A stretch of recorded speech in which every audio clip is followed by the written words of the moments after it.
Welcome to Lynn Cullen Live, talk radio without the static. Email your questions and comments to lynn@pghcitypaper.com. And now your host, Lynn Cullen. Hey, welcome to a sultry Wednesday, at least in Pittsburgh, PA. And it's August 12th, 2020, the year that will live in miserable infamy. However, here we are. I should mention that City Paper chief writer Ryan Deto will be joining us later in the show to talk about some of the local stories that he's been covering and that we have been giving, I think, short shrift to. So I'm looking forward to that. The big story, of course, since last we spoke, was the announcement by Joe Biden that he has chosen Senator Kamala Harris as his running mate. Upon hearing the news, I let out a big whew, W-H-E-W. It didn't sound like it. I have to tell Amy that there is noise in my ear. I was hearing it a little bit yesterday. Sounds vaguely like somebody who's gagged trying to get attention. I don't know what it is, but there it is. Okay. She was my choice of all the people that we were told he was considering. I find her a formidable woman, and sharp and smart and approachable still. I mean, she seems very very warm.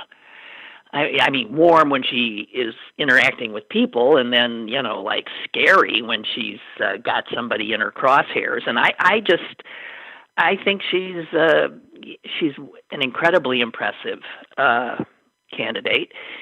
And I also like the fact that she, obviously checks off so many boxes. The first black woman to be on a national ticket, the first Indian American woman to be on a national ticket, and I just think she's really a very good choice.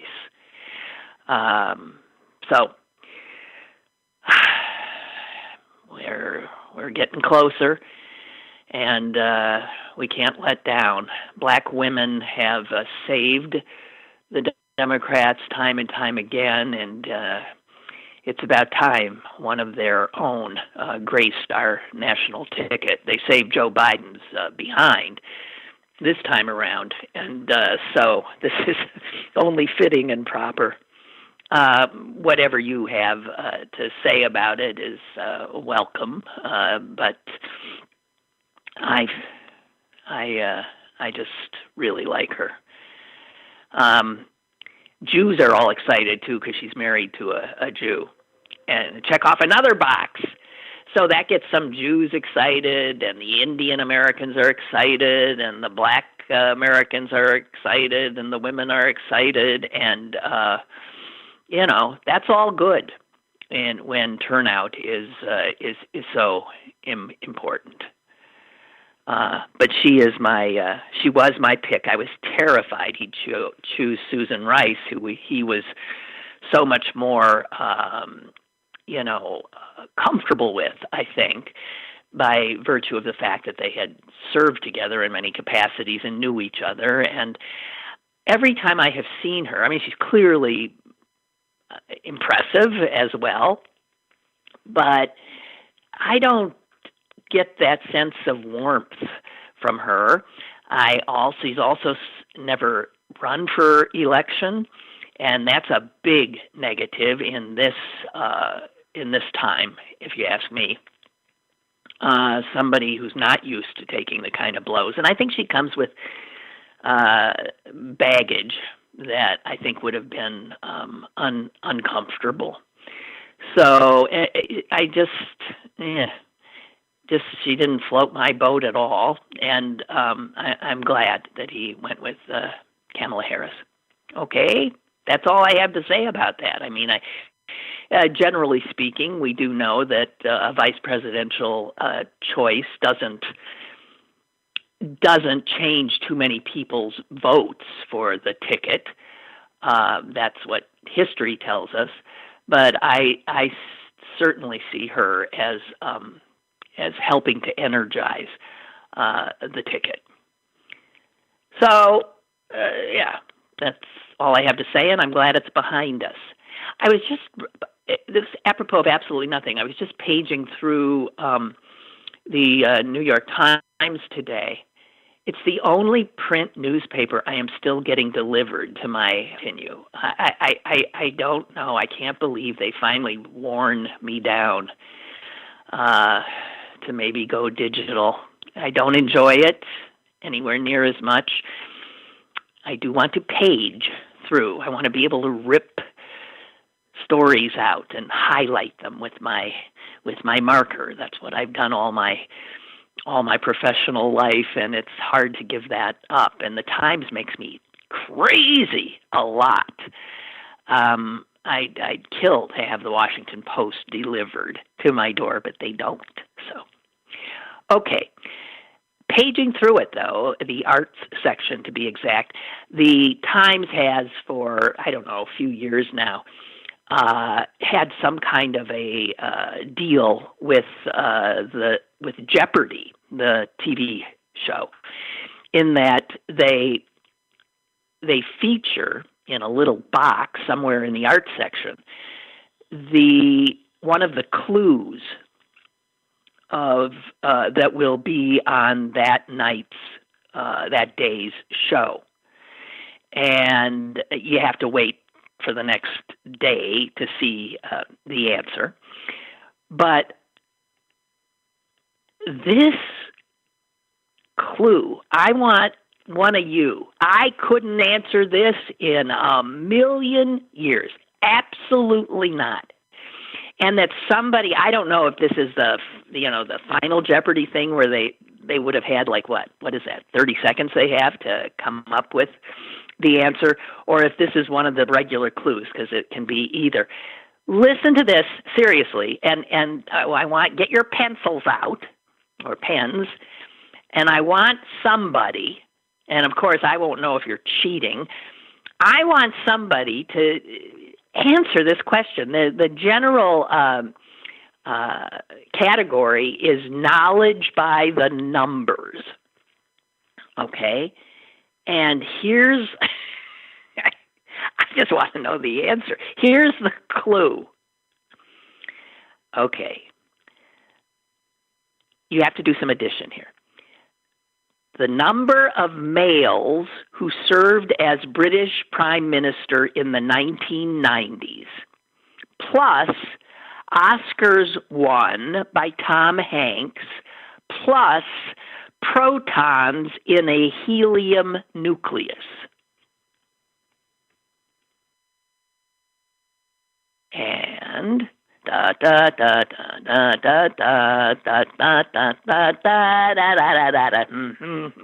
number of males who served as British Prime Minister in the 1990s, plus Oscars won by Tom Hanks, plus protons in a helium nucleus.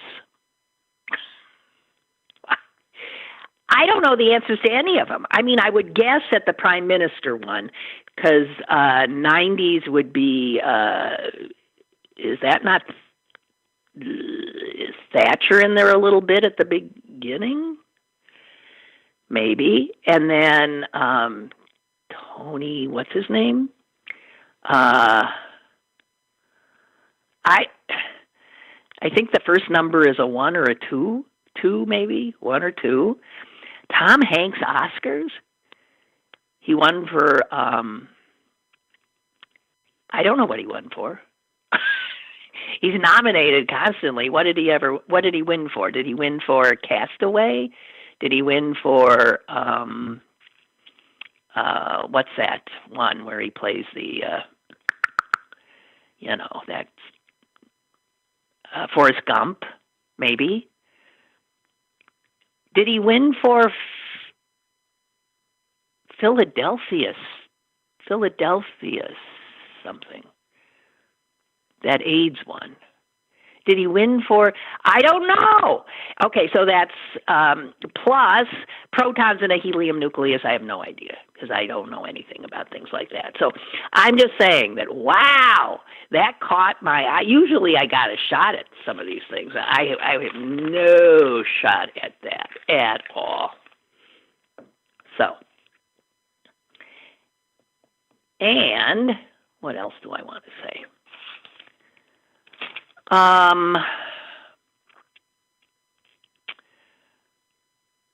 So I had just one more thing about my mom. We, the family had a Zoom meeting, party, happy birthday, get together yesterday afternoon, and we had it sort of early in the afternoon so that we could comfortably fit in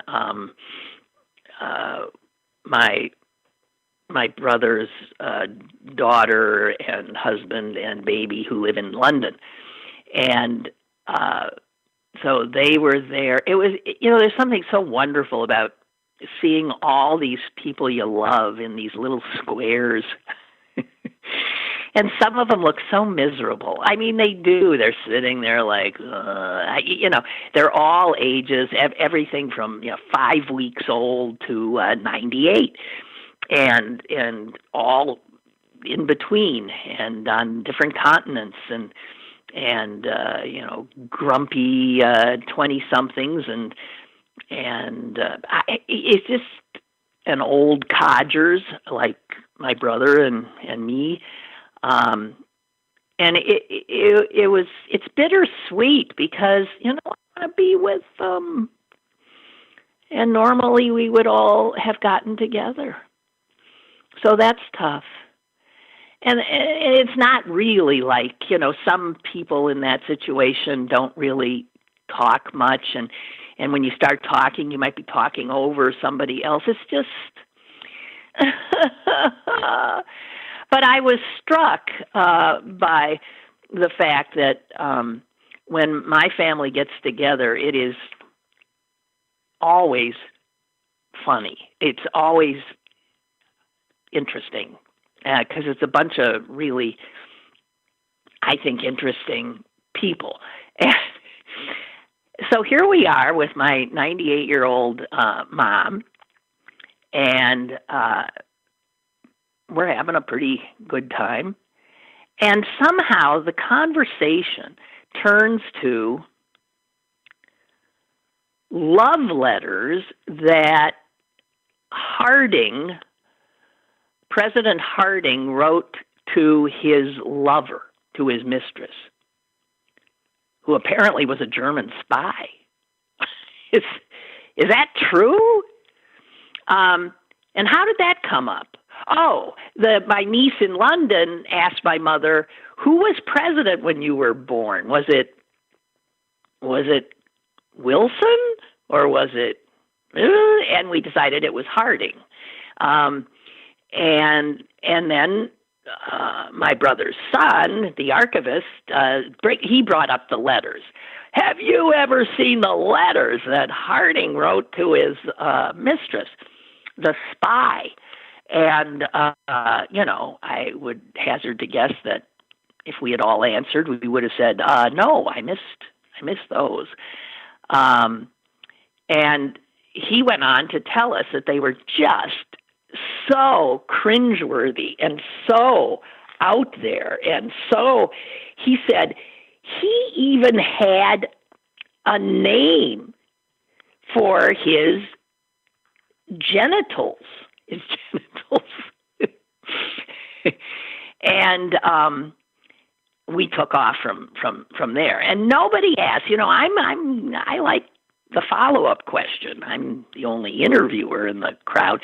And so after people were like yapping, I said, wait a minute. What did Harding call his member? and there was some humming and hawing, like, let's see, blah, blah, blah. And somebody came up with jumbo. And then somebody else said, no, that's what LBJ called his. And I said, what? So I'm thinking, now, wait a minute. This is a birthday party for a 98-year-old woman, and we're talking about what former presidents called their privates. So for those of you who want to know what Harding called his, it turned out to be very uninteresting. He gave it the name Jerry, which, given that she was a German spy, is sort of interesting. Was she a German spy? I don't know. Anyway, so there you have it, Jumbo and Jerry and my mom's 98th birthday party. But, damn, bitter sweet.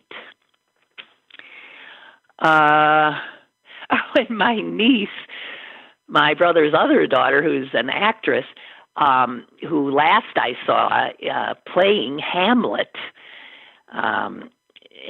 beautifully in a production,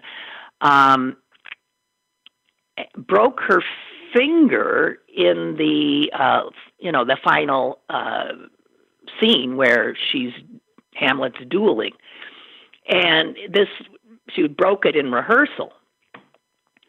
And she didn't really want to tell anybody because she was afraid. Whatever, I don't know. She ends up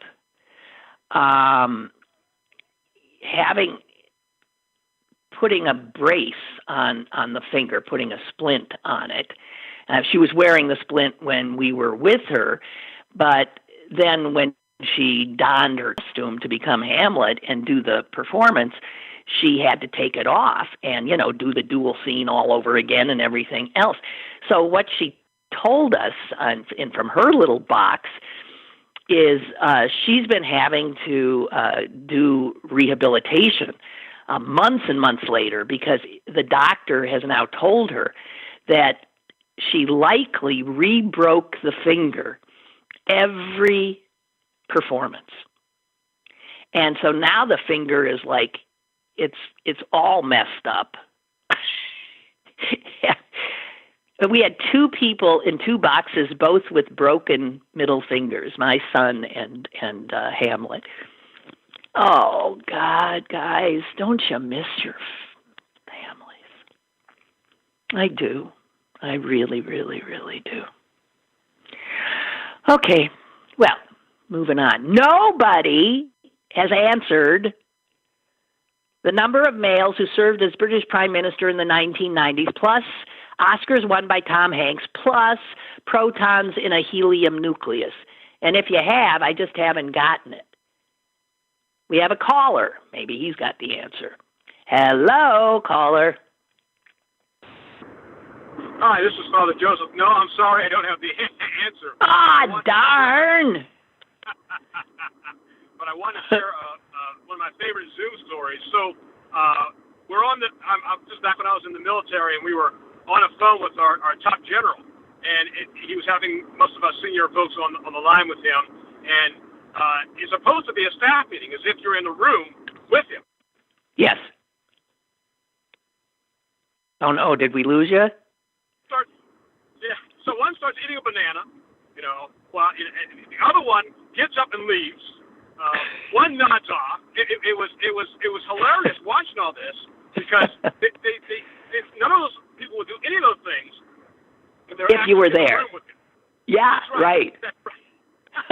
And so after the meeting, we get this message from headquarters saying, in future, please remember your military courtesy and protocol when you're in a meeting with the boss.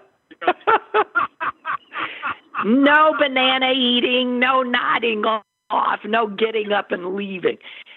Isn't that funny, though, that you take people out of that normal environment and they forget what the rules are supposed to be or whatever. That's interesting. Yes. Well, it is interesting. Okay, well, thank you for that. All right. Nice to talk to you, always. Okay. Well, nobody's going to answer my question. Well, tune into Jeopardy tonight, because the answer's going to be on there. Number of males who serve. Okay, wait. That's not a different caller, is it? Is that a different caller, Amy? I get my stupid phone sends the no. Okay, thank you.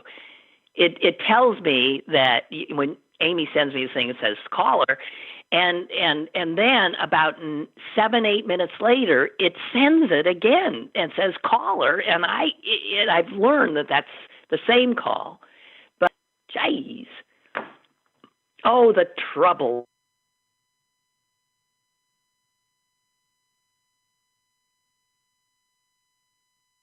What else we got here, guys? So I was telling you about, hey guys, go and look through your page through your old books, see if you find anything. And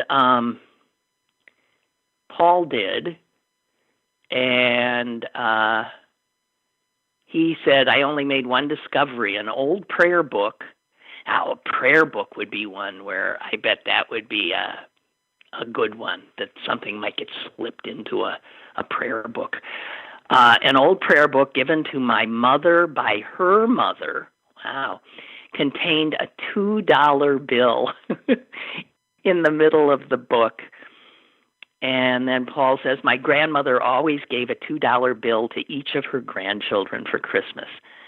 And he says, I'm giving the prayer book to my mother's favorite grandson along with the story behind it.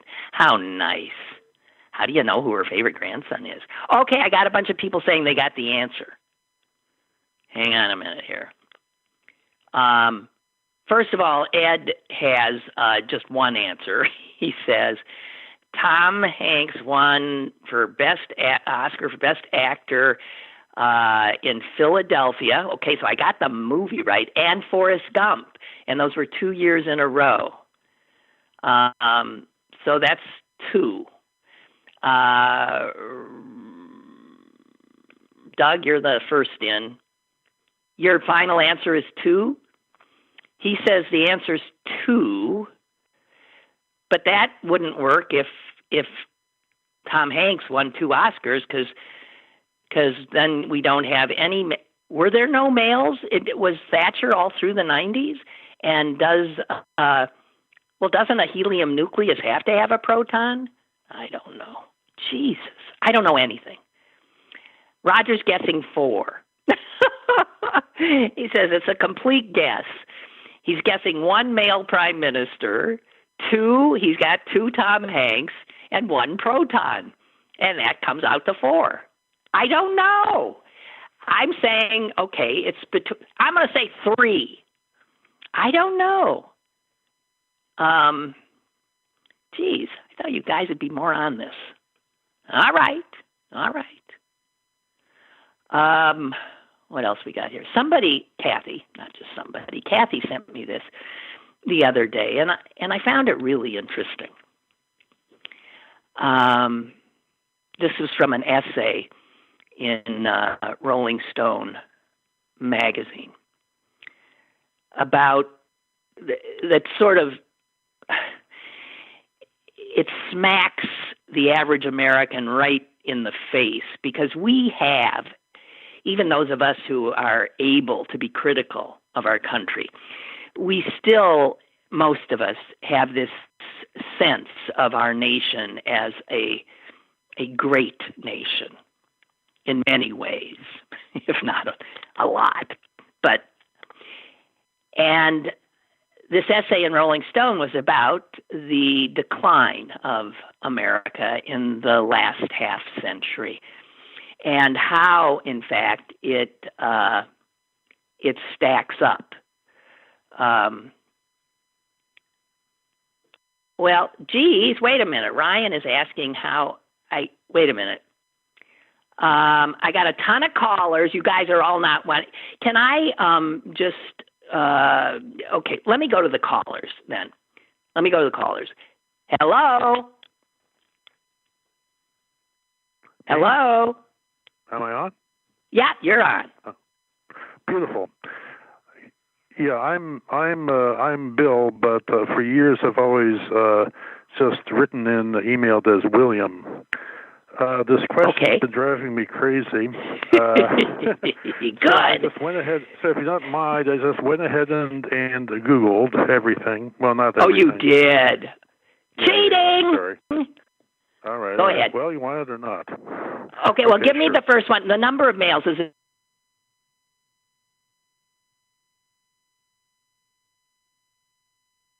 Two prime ministers, males, but we forget all about the one because he was so dull. Majors? For 6 years, Major, exactly. Oh, Major.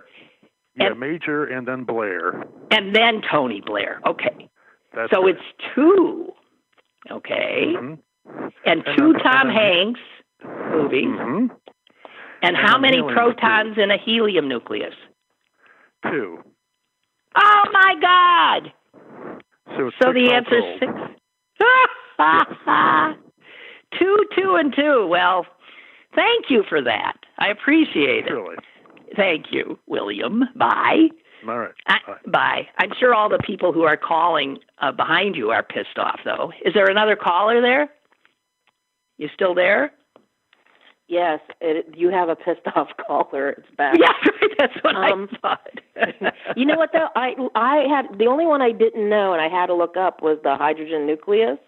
Yeah. And when I saw the periodic table, it said 1. Oh, so you come up with 5. I'm coming up with 5. I knew Blair and Major, and I knew Tom Hanks had 1, only 2. Wow. So I don't know. Someone may have to. Maybe my search engine, went kaput. All right. Well, then 2 and 2 make more sense, but the 2 and 2 doesn't make any more sense. I mean, so it's either 5 or 6 now. We do not have a definitive answer. We do not. So I hope someone says, Well, there was another caller after you, and if they haven't hung up, let's see what they have to. Maybe they can break the. I don't know. I know, and hey, overjoyed on the Harris pick. Yes. Yeah. Yeah. Let's go do it now. Thank you. I know. Bye. Bye. Okay. Let's see if we got another caller there. Hello. Hello. Yes. Hi. I don't know anymore. I thought you said helium, right? Yeah. Okay, well, I thought hydrogen was 1 and helium was 2. Oh. So you come up with 6, too, then. The previous caller said hydrogen, and I thought it was all wrong. Oh, so she had the wrong. Okay, so it is 6. Well, all I knew the answer to was the helium. Okay, well then I thought I knew the answer to helium, but I wouldn't swear on it. Okay, so it is 2. So it's 2, 2, and 2, which is 6. Thank you. That was perfect. I didn't Google it. I don't know. I could be wrong. No, I think you know. I do. I'm going with you. Okay? Oh. Okay. Thank you. Okay. Thanks. Well, thank you. Bye-bye. We can watch Jeopardy tonight and find out. But I think it's 6. That's what I think. Listen, while I'm talking to you, I'm trying desperately to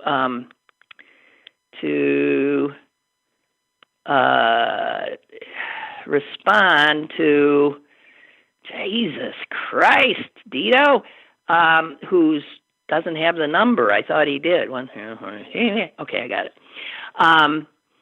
All righty. And what else we have here? Somebody said Sarah Palin. Why?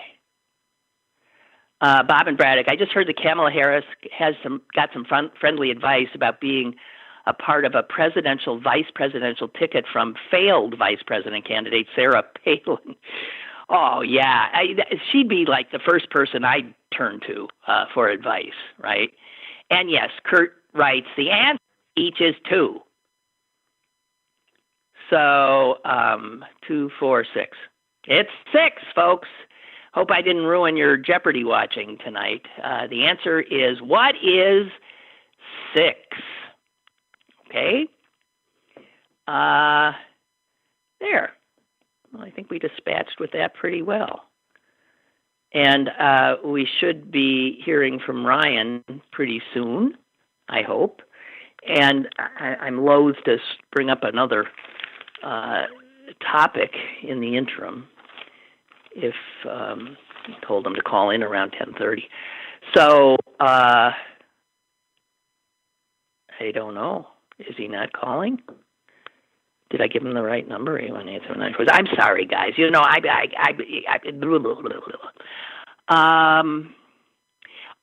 well, let me treat you to, an idiot sheriff in Florida. This is wherever Ocala, Florida is. The sheriff there has put out an order, which, and I can't make it come up here, so I can't get the actual thing, in which he has flat out banned his deputies from wearing a mask. And you got a spike right now in his county. And he has banned his deputies from wearing masks. He bans any visitors coming in to the sheriff's office from wearing masks. And I'm telling you, this kind of stupidity, just an insanity, it means I'm never going to see my mom again. Honest to Pete, I can't stand it. We're all going to be... Okay, I'll stop. Ryan's here. Damn it. Okay, Ryan. Hello. Hi, Ryan. Hi, Lynn. If you just paged up a little bit, I'd given you that number just a little bit ago. Oh well, Yeah. I didn't realize it was the same number. So yeah. It is. It's always the same number. So you have the number. It now. Okay. And it's nice to hear your voice because I haven't heard it in a while. And it has been a while. I know, and I meant after I read, and I don't know what happened. There must have been other news that was just turning my head. But you wrote, might be 2 weeks ago now, a really, really good story about the Pittsburgh police and their dogged determination to arrest apparently as many leaders of the Black Lives Matter movement in Pittsburgh as they can for infractions as minimal as spray painting on a wall. Yep. Right. What okay, so what's going on and why it just seems so counterproductive to all right. To listen. Honestly it's been pretty wild. I don't think the effort has slowed down at all. I believe that the day after I wrote that article, Jared, our photographer, was at a protest, and apparently they had the police had allegedly identified a protest marshal, basically someone leading the crowd, from a photograph from a previous protest, and they were waiting for the protest to end so that they could arrest them, and then they did.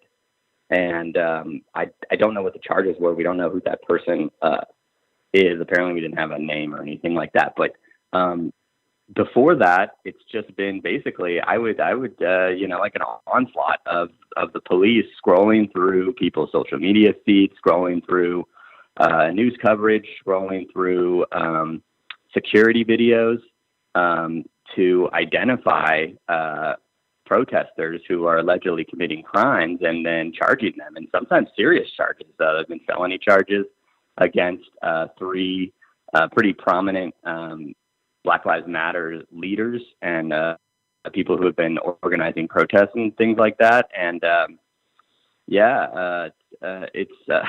it's funny because when I wrote the story, I added a little original reporting, but it wasn't that much. It was really just putting all the pieces together. And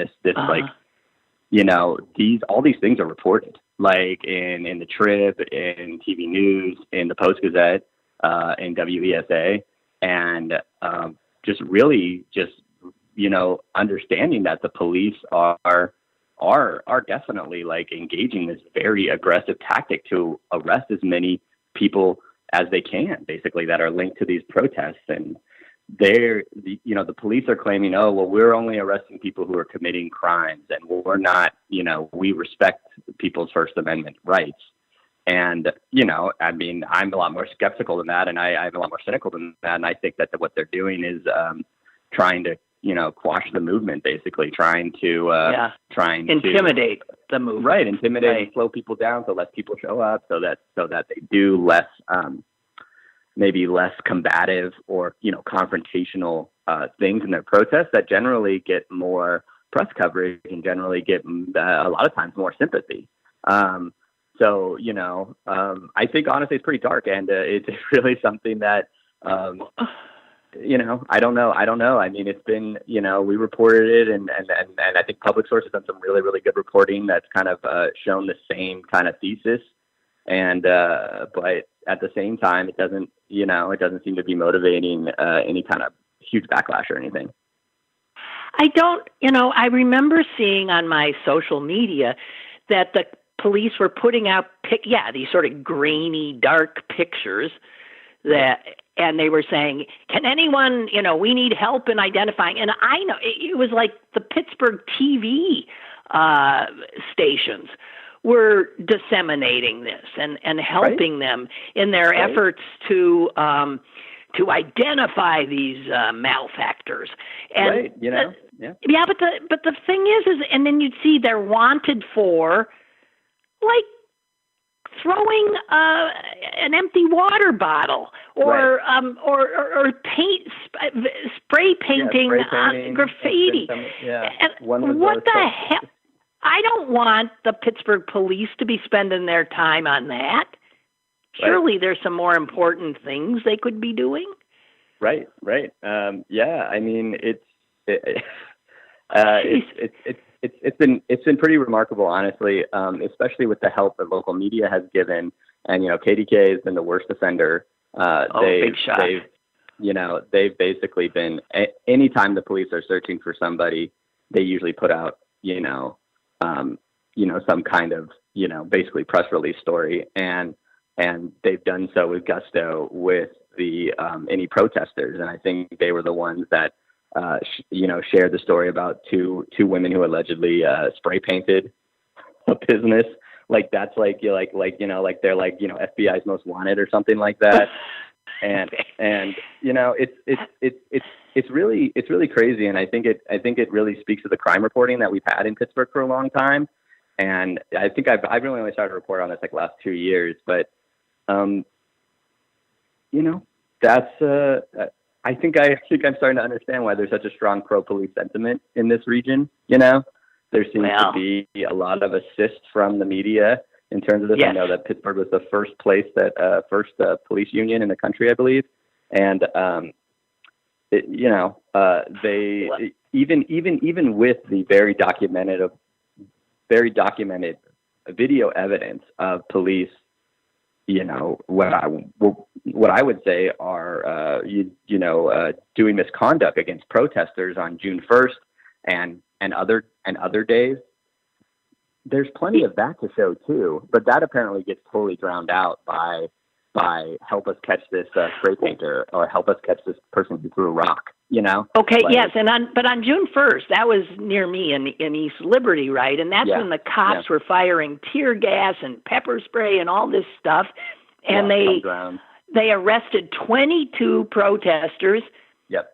And then they dropped all the charges because if anybody was out of control that day, that evening, it was the cops. Right, and they're being sued. Currently, right now, by a group of 6 protesters. Right now, it's a class action lawsuit, so more can join if they want. They're suing the cops now. Yes. And they're saying, I see your quote in the article, in this class action lawsuit by the protesters, they're accusing them of escalating a peaceful protest into a scene of pandemonium, panic, violence, and bloodshed, which is what happened. Right. You had a group of protesters, about 100 protesters, that had continued on from an earlier protest, and they wanted to continue marching as they're right down Center Avenue. There were some claims, or there was apparently a person who had a person not related to the protest who had smashed a window at a dollar bank near where they were marching. From Jared, our photographer who was there, he said all the protesters were telling that person to stop, and then that person did stop and then left, and then they continued to march. And apparently that was enough to escalate the police officers to form a line on Center in riot gear, with tear gas guns, with sponge round guns, with pepper spray, and then to basically call for the protesters to disperse, because it was unlawful assembly, but there was no evidence of that, right? And That was before curfew, even though, whatever curfew is, but it was quite a remarkable scene. And again, I guess the speculator in me thinks that, like, the embarrassment that happened from that day, right? Because they had a press conference that night where the chief of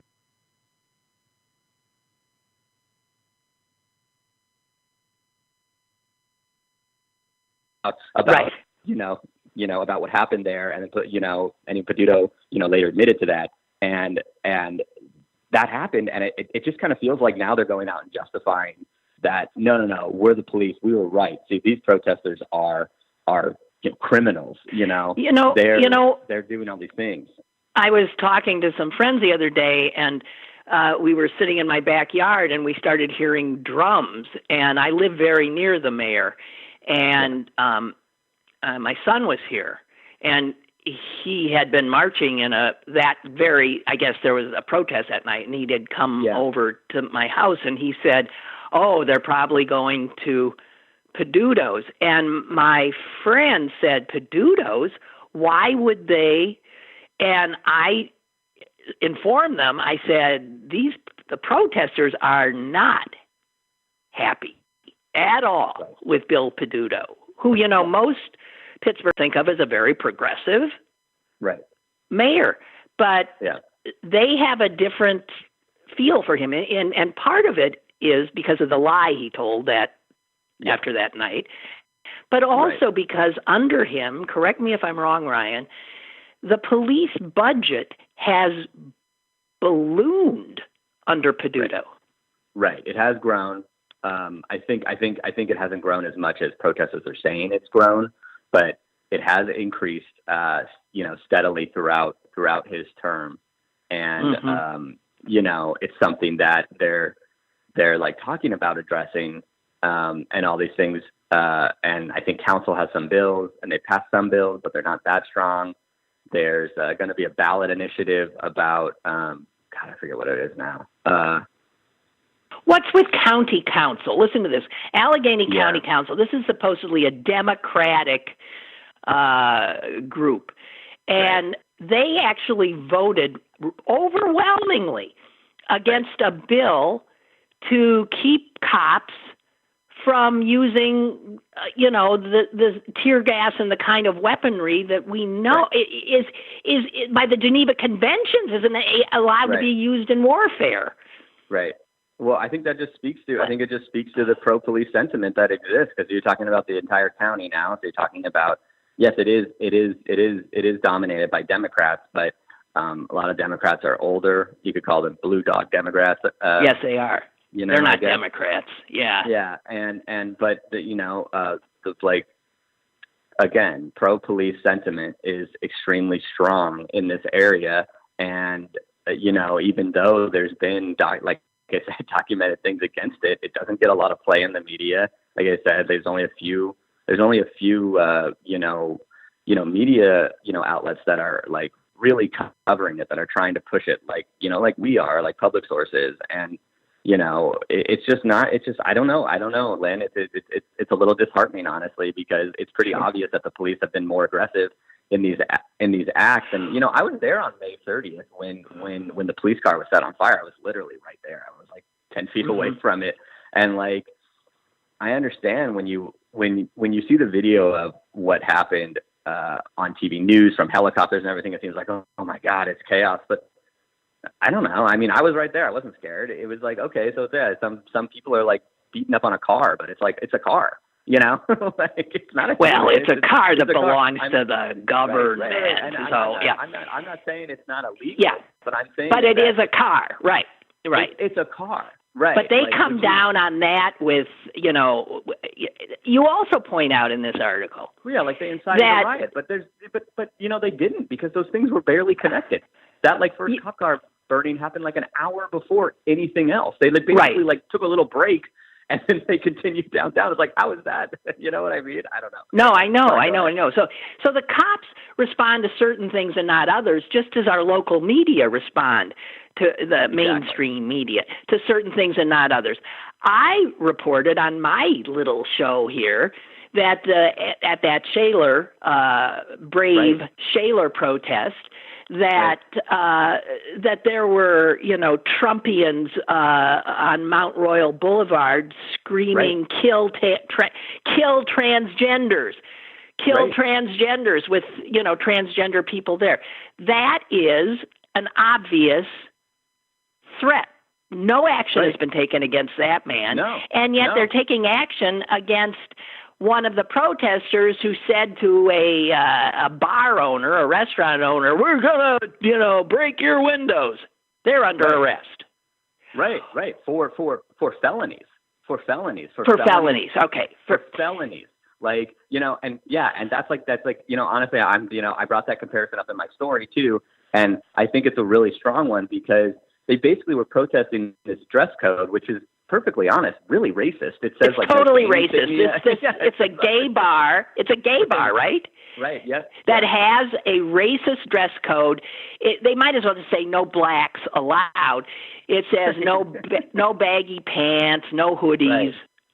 Right. Yeah. No gain insignia, whatever that means. Yeah. Right. Whatever. Whatever that means. Yeah. No black gays allowed. Right. Exactly. And so you know they go there to protest that. And, you know, I think you can make an argument that's like, well, isn't this about police brutality? Why are we protesting a bar? But, you know, that's how the movement works. That's just how it works. Sometimes they just feel like they want to attach to something else that's like they feel like is attacking, you know, Black lives, basically. And so they, you know, go there and they hold a protest out there, and they shut down the intersection in front of it. But the bar owners and the security there locked the doors before they could get in, because I think they were attempting to go in and basically like shout like, "Hey, this is racist. We don't agree with this." The bar owners locked the doors before, so then all the protesters tape up their signs to the, to the windows and the doors, right? Yeah, to the windows, and they start shouting protest slogans, like "Burn it down," which is a well-known protest slogan, right? And like, and then the cops say, "No, that was terroristic threats. They were trapped inside." They weren't trapped inside. Give me a break. Like, they weren't trapped inside. No, they couldn't have come out the front door, because then the protesters would have came in, but there's a back door to those. Sure there is, yeah. Of course, there's an alley. I walked back there. And so it's all these things. So it's like, that's the threat. I mean, you're right. With the Shaler thing, you have a person on video yelling, "Kill transgenders," using homophobic slurs after that, you know, like generally just like being awful. But that's okay. And that's okay. And again, that's okay. I contacted the Shaler police. They never got back to me, right? And another thing about this isn't just the police's action, this is the media's action. No other media source covered that, right? KDKA initially covered that protest. They didn't include it initially. Apparently, the people who sent them that video said, "Hey, this happened too. You should probably put this in your story." And they added it at the very end of their story. But it's not in the headline. It's not in the lead. It's like a little afterthought, right? And that's almost kind of like why I had to write that story 2 weeks ago, is because a lot of these things were all there. They were just considered afterthoughts in other stories. And that's how the media frames these things, right? And well, I think exactly. And I want to, and you have another, evidence of that in this story, about this guy from the South Hills, Kurt Cofano, who was arrested last month in Mount Lebanon with 30 homemade bombs in his Mercedes-Benz. And the Benz is the best part of the story. Yeah, the Benz, right. I got 30 homemade bombs here in my Benz. And he had been making online threats to blow up buildings. Yep. And also he made online threats of violence against the protesters in Pittsburgh. Yeah, and specifically said, "My name is Kurt Cavano. That is a threat." Oh, for God's sakes! And how do media, the local TV stations or the Post Gazette present that? They didn't. They never touched it. They no never one did, touched except, again, there was a blog that broke the story as I was working on it before me. Credit to them, right? But it's like a national blog. It's like it's not Pittsburgh specific. Then we broke it a few hours, and then we wrote about it a few hours later. And I thought that after we wrote that story, and it was very clear that even as more photos of Cafano had came out, that very clearly was Cafano who was making those threats under a Twitter account. Right. That when he was indicted by federal agents, that maybe the Post Gazette or the Trib would mention those things. They never did.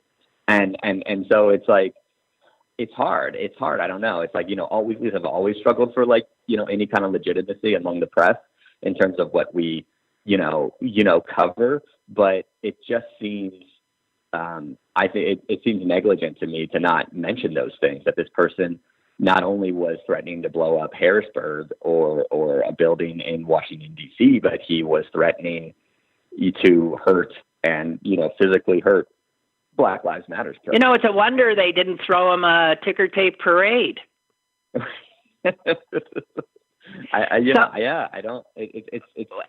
It's really crazy. So you also quote a young man who every time I've never met him, and every time I see him speak or I see him quoted as in your article, I think, what an impressive character. His name is Jaziri X. Yeah. And he's with a group called One Hood Media. Yep. He's a Pittsburgher, right? Yes. Well, you quote him in your piece as saying this. I would think somebody would he's talking about the cops and how they should be dealing with the protesters. He said, I would think somebody would want to call them in and say, hey, can we meet? Can we talk? Can we learn about your demands? Can we see how we can maybe come to an understanding on how we can move this city forward? And instead, they're met with police. Folks are getting felony charges for a protest where nothing happened. Nobody was injured. Nothing was hurt. And now all of a sudden you're charging people with felonies, and it's just really par for the course. And he goes on to say, here are Black folks, queer folks saying, we want a better opportunity. We want justice. And instead we're met with riot police. And we're met with charges to silence us, to try to silence us.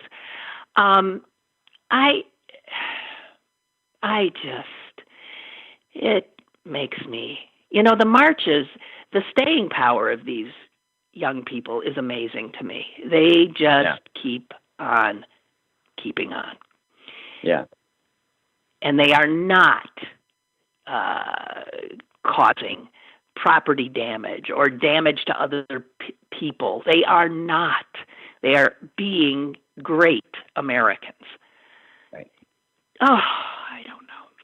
Yeah, it's really hard because the protests have continued. They've lessened a little bit, obviously, but they've continued. But it just I just think a lot about this in historical context, and it just shows how hard it is to persuade the whole country or the region on these kind of movements. And I know that it was the same with the civil rights movement in the 60s, where they had multiple different avenues to do so. There were sit-ins in Nashville. There was the bus boycotts in Montgomery. They had all these different actions, and they took a while, And I think it's sort of similar to what's happening now, and it's definitely just as broad in mass, and it's probably actually bigger because it's every city. But it's also, I don't know. It feels like either we're paying attention less, or the movement is getting a little bit more fractured. And it's hard to bring back the focus onto what this issue was about, which was police reform and police brutality. Well, and we've got this issue of how does the public learn about what's really happening when you have these corporatized conservative television stations. You have a Pittsburgh daily newspaper that is under siege by its own ownership and potentially heading into a strike. And, and then there's, you guys and Public Source and other than, what in WESA. And that's who now is, and you don't have the wherewithal by virtue of, the ability to be everywhere you need to be. Right. We don't have the resources. We don't have the reach, a lot of people maybe still don't know who we are, in the same way they don't know who the Public Source is, or they don't know who even the big radio station is, it's... Well, really WESA is doing very good work. They are. And City Paper, whose staff is decimated because of the lack of, advertising revenue that's hurting everybody. And I've asked people to please, you can give them $10 a month. It will help. Oh, that would be huge. Like anything that we can get can help us bring back staff, can help us potentially grow. Kudos for in this piece where you really, question and go after the cops and the media. You point out that Pittsburgh police have a pretty impressive record of solving homicides, way over the national average, way over all these other big city police departments. I mean, you tip your hat to the and I think that professionalism. That leads to the fact that maybe why council or Peduto have been less aggressive at wanting to reform the police, because their homicide clearance rate, which is the rate at which they solve a case. Basically charge, not solve. Charge. Okay. Yeah, charge. Okay. Charge a case, because the DA could drop those charges, or that person could be innocent, right? So, it's the rate at which for homicides, the rate at which they basically catch and arrest somebody and charge them with the crime of homicide. And that is that's kind of an indicator of how well police departments are doing in terms of stopping crime or being efficient at doing so. And yeah, exactly. Pittsburgh police has been growing the last 2 years. It's very high. Very high. It's in the 80%. Right. 80%, it's huge. which is really high. And at the same time, crime in the area has been dropping significantly. So you could make the argument that the Pittsburgh police are doing a pretty good job. Yes, of what exactly. they're supposed to do. So you can make that. But also at the same time, you have to put that in the broader scheme of how the media portrays these things, because it was only last year the TV news and the media had a huge freak out about some alleged crime spree downtown, quote unquote crime spree downtown. The Post-Gazette was going berserk about it, right?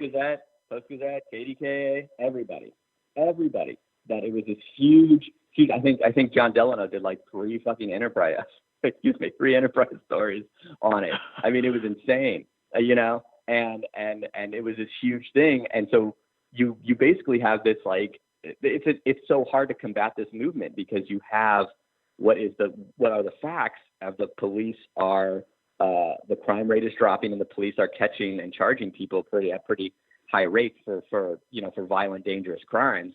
But at the same time, with the crime rates dropping, it's they're doing a good job. But then you have TV news saying, no, the crime is everywhere. And so it's just this huge bubble around the police. It's a huge media bubble about what they do. They can tell the lawmakers, look, we're doing a good job, so you can't really do anything. And the lawmakers are like, oh man, maybe they are. And then they can also tell all the media out there that calls in and feels how the area is doing that, there's a huge crime spree, you need us. It's I mean, that's what I was trying to point out in my story. I hope it came across.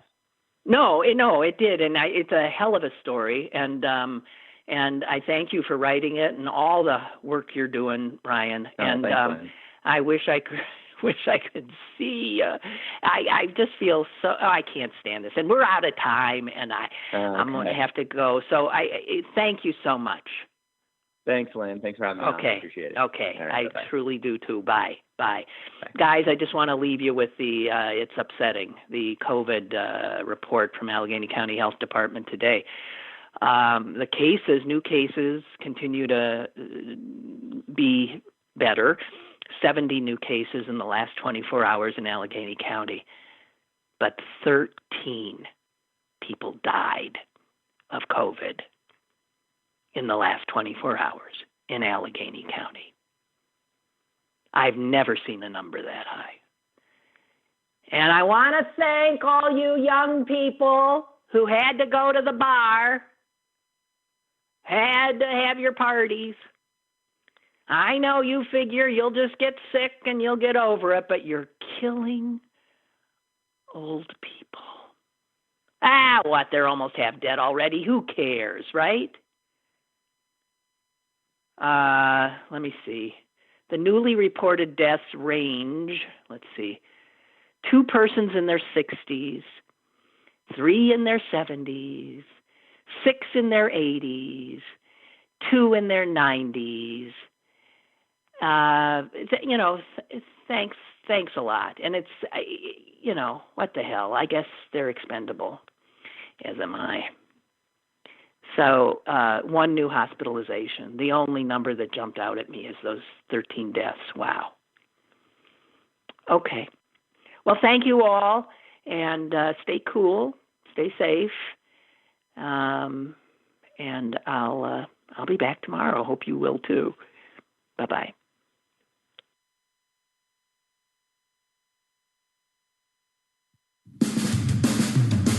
Lynn Cullen Live, Monday through Friday from 10 a.m. to 11 a.m. and archived at pghcitypaper.com. The opinions expressed on Lynn Cullen Live are those of the host and do not necessarily reflect the viewpoints of Pittsburgh City Paper or its advertisers.